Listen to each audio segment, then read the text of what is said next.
ये पूरा क्षेत्र ब्रज भूमि का भाग है। गिरिराज महाराज की बड़ी कृपा इस पूरे भूभाग पर है। दुनिया यहां के रज रज में कृष्ण कन्हैया का दर्शन करती है और आपका सौभाग्य है कि इस धरती पर रह करके जीवन यापन करके आप सभी लोग भारत माता की सेवा करने में लगे हैं। और इससे अच्छा उदाहरण क्या हो सकता है किसी माटी के लाल श्री आरकेएस भदौरिया वायुसेना के अध्यक्ष के बाद अब भारतीय जनता पार्टी के साथ मिलकर के आप सबके लिए कार्य करने के लिए तत्पर हैं। बहनों और भाइयों, ब्रज भूमि का भी अब नंबर आने वाला है।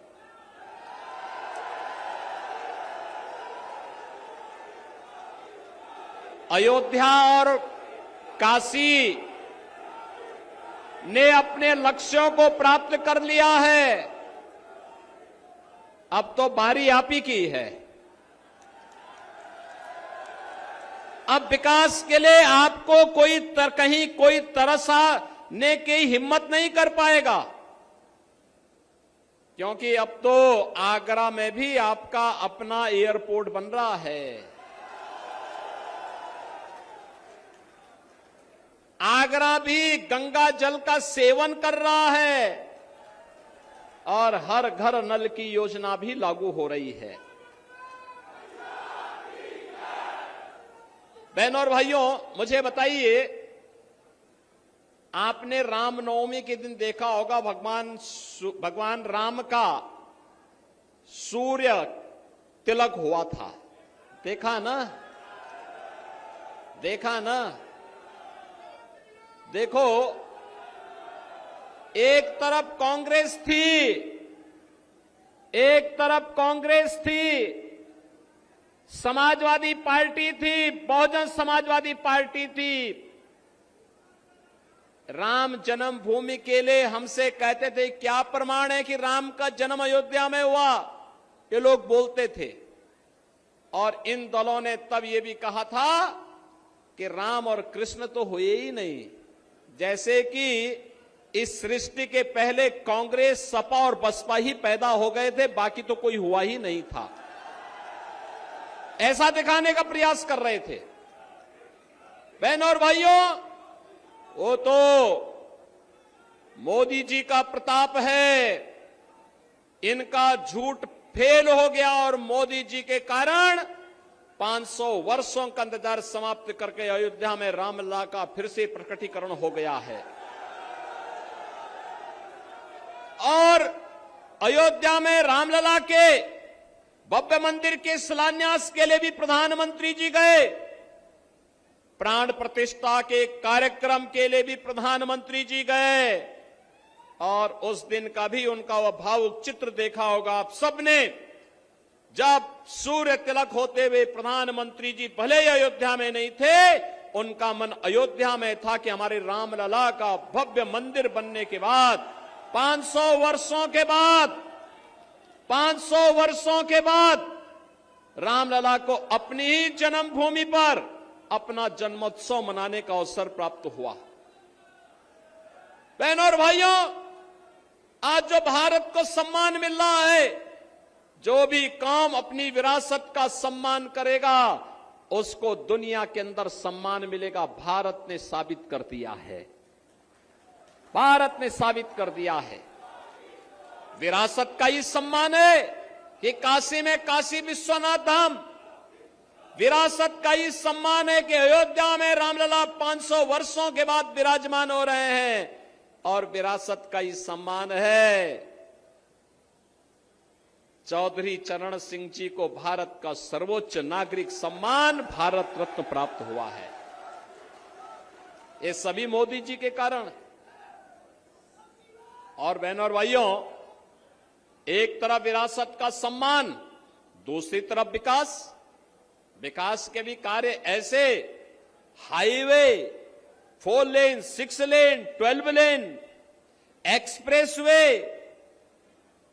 एयरपोर्ट, डिफेंस कॉरिडोर और हर घर नल की योजना से लेकर के IIT, IIM, medical college, AIIMS जैसे संस्थान बन रहे हैं। गरीब कल्याणकारी योजनाओं की तो कोई सानी नहीं। आप सोचो 1947 में भारत से बड़े दंभ के साथ पाकिस्तान अलग हुआ था। पाकिस्तान की कुल आबादी 23 से 24 करोड़, भारत की आबादी 140 करोड़। भारत के अंदर 80 करोड़ लोग 4 वर्ष से फ्री में राशन की सुविधा का लाभ प्राप्त कर रहे हैं और पाकिस्तान के अंदर 23 करोड़ जनता भूखों मर रही है, बदहाल है। जितनी पाकिस्तान की आबादी, उससे ज्यादा आबादी को प्रधानमंत्री मोदी जी के नेतृत्व में 10 वर्ष में गरीबी रेखा से ऊपर उठा करके खुशहाल जीवन और स्वावलंबन का जीवन जीने के लिए आगे बढ़ा दिया गया है। बहनों और भाइयों, कांग्रेस के लोग, सपा बसपा के लोग गरीबों के अकाउंट में डकैती डालते थे, इसीलिए जनधन अकाउंट नहीं खोलने देते थे, इसीलिए रसोई गैस के लिए तरसाते थे, इसीलिए किसान आत्महत्या करता था, क्योंकि किसान सम्मान निधि जैसी योजना नहीं थी। गरीब सर्दी में ठिठुरने के लिए मजबूर होता था और बरसात में भूखों सो जाता था। क्या स्थिति थी? 4 करोड़ गरीबों को मकान मिल गए, 12 करोड़ किसानों को किसान सम्मान निधि का लाभ मिल गया, 10 करोड़ गरीब परिवारों को उज्ज्वला योजना का रसोई गैस का कनेक्शन मिल गया। और मोदी जी ने कहा है जो बचे कुचे हैं अब कार्य इस तीसरे कार्यकाल में उन सबको भी हम सिचुरेट करेंगे, पूरी तरह हर व्यक्ति को सुविधा का लाभ देंगे। आपने देखा होगा कोई भेद नहीं किसी के साथ, न किसी की जाति, न किसी का मत, न किसी का मजहब, कोई चेहरा देख करके योजना का लाभ नहीं। योजनाओं का आधार सबका साथ और सबके विकास के आधार पर है। बहनों और भाइयों, सुरक्षा सबको, सुविधा सबको, तुष्टीकरण किसी की नहीं, यह भारतीय जनता पार्टी का नारा है और भारतीय जनता पार्टी इसी मुद्दे को लेकर के सरकार भी बनाती है और आपसे कहने के लिए भी इसीलिए आई है। हम लोग इसीलिए आए हैं। विरासत और विकास का जो अद्भुत संगम भारतीय जनता पार्टी की सरकार ने मोदी जी के नेतृत्व में प्रस्तुत किया है, दुनिया कौतूहल और आश्चर्य की निगाहों से इसे देख रही है और इसीलिए आज मैं आपके पास आया हूं आपसे कहने के लिए।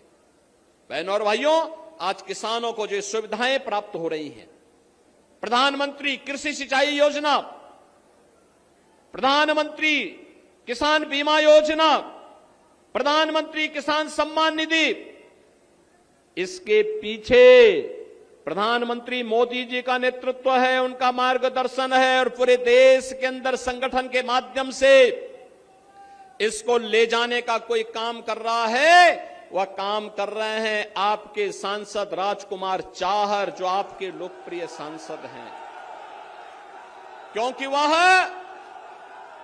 किसान मोर्चा के भी राष्ट्रीय अध्यक्ष हैं और इसीलिए बहनों और भाइयों पूरे देश के अंदर वह कार्यक्रमों में, पार्टी के कार्यक्रमों में किसानों के मुद्दे को लेकर के पूरे देश के अंदर कार्य करते हैं। मैं आज आपके ये अपील करने के लिए आया हूं, आपने सांसद चुना, पूरे देश के लिए काम कर रहा है, आपके लिए तो गौरव के साथ बोलने की आवश्यकता है। हमारा सांसद केवल फतेहपुर सीकरी के लिए नहीं, पूरे देश के किसानों के लिए काम कर रहा है और इसीलिए मैं आपसे कहने के लिए आया हूं, आपका दायित्व बनता है, आपका दायित्व बनता है। अगर आप विरासत का सम्मान करते हैं तो जिन लोगों ने राम और कृष्ण पर प्रश्न खड़े किए थे, आज उनको वोट के लिए तरसा दीजिए, एक भी वोट नहीं मिलेगा उनको। जिन्होंने विकास की योजनाओं के लिए आपको तरसाया था, जिन्होंने गंगा जल के लिए आपको तरसाया था, उनको वोट के लिए तरसा दीजिए। कह दीजिए कि भाई नहीं, जब आपको मौका मिला तब तो आपने कुछ किया नहीं।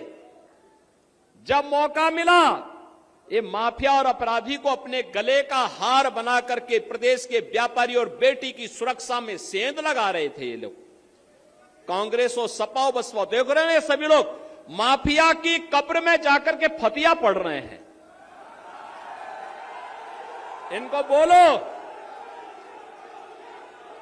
इनको बोल दीजिए ये चुनाव से अच्छा वक्त नहीं। इनको बोलो कि जाओ, वोट तो कमल निशान को जाएगा, तुम लोगों को 5 साल की छुट्टी दे रहे हैं, फतिया पढ़ो खूब। और इसीलिए हम लोग आए हैं आपसे कहने के लिए, बहनों और भाइयों, मोदी जी का तीसरा कार्यकाल भारत को आत्मनिर्भर भारत और विकसित भारत बनाएगा। विकसित भारत के लिए वोट भाजपा को चाहिए, आत्मनिर्भर भारत के लिए भाजपा को वोट चाहिए, हर नौजवान के चेहरे पर खुशहाली लाने के लिए, हर बेटी को सुरक्षा और स्वावलंबन के मार्ग पर आगे बढ़ाने के लिए, भारत को दुनिया की एक ताकत बनाने के लिए भारतीय जनता पार्टी को आपका आशीर्वाद चाहिए, आपका समर्थन चाहिए। और इसके लिए मैं भारतीय जनता पार्टी के सभी जनप्रतिनिधियों से और सभी कार्यकर्ताओं से भी अपील करूंगा, चुनाव प्रत्याशी का नाम राजकुमार चाहर हो सकता है, लेकिन चुनाव तक हर व्यक्ति को राजकुमार चाहर बनना पड़ेगा। बहनों और भाइयों, चुनाव तीसरे चरण में यहां होना है और तीसरे चरण के चुनाव के लिए अभी से आपको मैं अपील करूंगा, घर घर जाइए। हमारा नारा राष्ट्रवाद का है, जातिवाद का नहीं हो सकता है। जातिवाद के नाम पर बांटने वाले लोग देश को कमजोर करना चाहते हैं। देश को कमजोर करने वाले जो जाति के नाम पर और परिवार के नाम पर सामाजिक ताने बाने को छिन्न भिन्न करना चाहते हैं, ये देश को कमजोर करने वाले लोग हैं। इन लोगों से सावधान रहिए। और मैं फिर आपसे कहूंगा कि माफिया और अपराधी के साथ, देखो अयोध्या में रामलला का भी दर्शन करवा रहे हैं, तो माफिया और अपराधी का राम नाम सत्य है भी करवा रहे हैं। दोनों काम एक साथ चल रहा है और ये जो अद्भुत संजोग है इसलिए है क्योंकि भारतीय जनता पार्टी की सरकार है। और इसीलिए मैं आपसे अपील करूंगा कि तीसरे चरण के मतदान के लिए अभी से कमर कसिए। एक एक वोट हमारा राष्ट्रवाद के लिए जाएगा, मोदी जी के लिए जाएगा, कमल चुनाव चिन्ह के लिए जाएगा। और इसके लिए राजकुमार चाहर को भारी मतों से विजयी बनाना पड़ेगा। सहमत हैं?